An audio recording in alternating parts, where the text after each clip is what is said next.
bicara tentang syariat. Suami istri halal. Anda boleh berbuat apa saja suami istri, bebas. Anda bersenang-senang dengan kupingnya, dengan rambutnya, dengan apa saja boleh, halal. Cuman yang diharamkan dalam dua keadaan: waktu haid memasukkan ke lubang depan, memasukkan seorang suami alatnya ke lubang depan. Kemudian yang kedua yang diharamkan, memasukkan ke lubang belakang, baik dalam keadaan haid atau tidak haid. Hukumnya haram dan dosa besar. Ini usalah haid. Yas'alunaka 'anil mahid qul huwa adza fa'tazilun nisa fil mahid. Bertanya tentang haid, bagaimana? Jauhi wanita untrusan itu. Tidak boleh menggauli istri dalam keadaan haid. Haid bukan istihadah ya. Istihadah adalah darah tapi bukan darah haid. Ini ada ilmunya khusus. Tanyakan kepada ahlinya nanti. Kita juga punya diklat haid praktis 30 menit. Kemudian selebihnya adalah Anda boleh bersenang-senang, boleh apa saja. Mohon maaf, jadilah wanita cerdas. Ini adalah ilmu yang mungkin jarang dihadirkan. Seorang suami yang soleh, mungkin seorang suami yang soleh, dia mungkin di luar melihat sesuatu yang diharamkan, cuman dia orang menjaga diri. Astagfirullah, saya ngelihat aura di luar. Karena dia seorang soleh, dia tidak mau menuruti itu semuanya, karena itu adalah haram. Maka dia tutup mata, pejam mata dan menjauhkan itu semuanya. Tapi dia seorang laki-laki normal, bangkit syahwatnya, pulang ke rumah, istrinya mens, istrinya ada halangan. Ayo, mau diapain? Ayo menjadi istri yang aktif, inovatif. Anda tidak boleh melayani suami Anda dengan sesuatu yang khusus itu. Tapi Anda harus bisa senangkan suami dengan diri Anda. Misalnya, mohon maaf, ini majelis mulia, jika seorang suami mengeluarkan air mani dengan tangannya sendiri, maka dia telah melakukan kesalahan dan dosa. Tapi kalau dia mengeluarkan air mani dengan tangannya seorang istri, kecerdasan istri selesai, dan itu adalah pahala. Maka jadilah istri cerdas. Jangan istri kalau sudah lagi men, masya Allah, libur buat kopi, liburnya dengan suami, sampai suami itu masya Allah stres.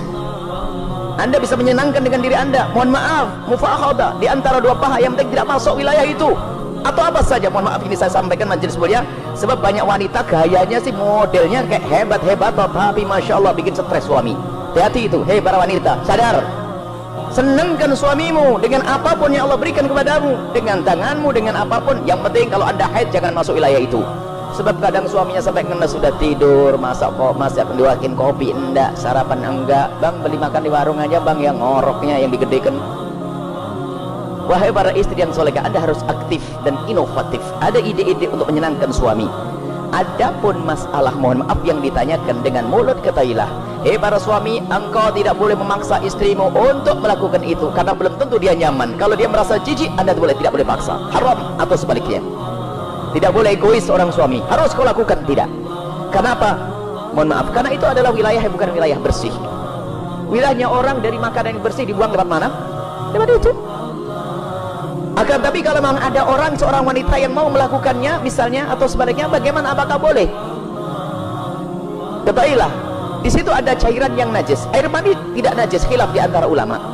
Madhab Syafi'i najis, tapi cairan selalu najis. Maka kalaupun seandainya harus melakukan, mohon agar tidak ditelan, karena itu adalah na'udzubillah. Jangan sampai karena itu najis, tidak usah ditelan cairan-cairan. Adapun masalah air mani adalah khilaf di antara ulama. Akan tapi boleh seorang suami, seorang istri melakukan yang demikian, tentu dengan keridhaannya dan tentunya dengan waspada. Tidak boleh sampai ada masuk ke dalam perutnya sesuatu, karena itu ada madhi. Sebelum mani adalah najis, cairan-cairan sebelum mani adalah najis. Dan wahai para suami dan para istri, yuk kita melakukan sesuatu yang sesuai dengan petunjuk Nabi SAW, akhlaklah yang baik. Dan kenapa biasanya ada pertanyaan demikian ini? Kenapa? Naudzubillah, ada yang ditonton yang salah, gurunya salah, dari film-film yang ngaco itu ditiru, sehingga dia bingung untuk menyelesaikan urusan pribadinya dengan cara ini, cara itu. Tidak ada cara yang lebih indah dari diajarkan Nabi. Seorang laki-laki duduk di perempatan istrinya, maksud duduk di atas perut istrinya, di atasnya, itu adalah cara yang paling bagus. Nggak usah macam-macam. Petunjuk dari Nabi itu hanya gara-gara sering nonton film kotor, makanya banyak pertanyaan aneh. Tapi pun harus dijawab, harus dijawab, selesai. Semoga Allah bisa menjadikan Anda orang yang bisa menyenangkan. Termasuk wahai para suami, mungkin ada seorang suami yang, mohon maaf, ada bermacam-macam sebab, ada ejakulasi dini dan sebagainya.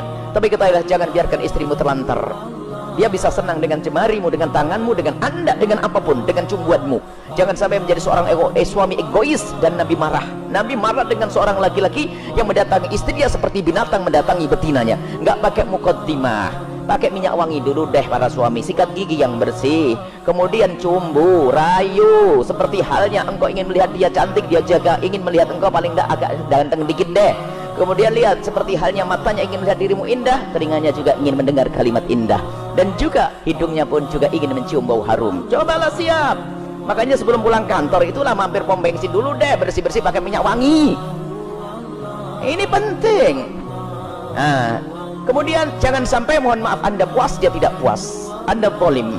Kalaupun Anda tidak bisa memuaskan dengan itu karena mungkin Anda punya sesuatu, sakit dan sebagainya, maka ketahuilah istrimu adalah seorang wanita yang beriman. Dia tidak akan melakukan zina, akan tapi Anda harus bisa memuaskan dengan apapun, dengan tangan Anda dan seterusnya. Kalau dia mencari kesenangan dengan tangannya sendiri, wanita itu, dia dosa. Tapi kalau dengan tangan sang suami, tidak dosa. Mohon maaf, ini majelis mulia, dan jangan dijadikan bahan guyonan yang demikian ini. Ini adalah ilmu. Kadang-kadang begitu, suami cuek, mendatangi istrinya sudah nggak pakai muqaddimah, langsung selesai. Punya anak 6, nggak pernah seorang istri merasakan senangnya dalam hubungan suami istri.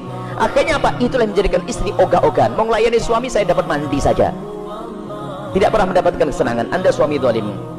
Baik, istri pun juga demikian. Selesai, aktif, inovatif, indah. Karena itu halal. Adapun yang haram tidak dibahas. Keharaman zina, hina, rendah di dunia, rendah di akhirat. Zina rendah di dunia, rendah di akhirat. Semoga Allah menjauhkan kita dari zina, mencukupkan dengan yang halal. Wallahu a'lam bishawab.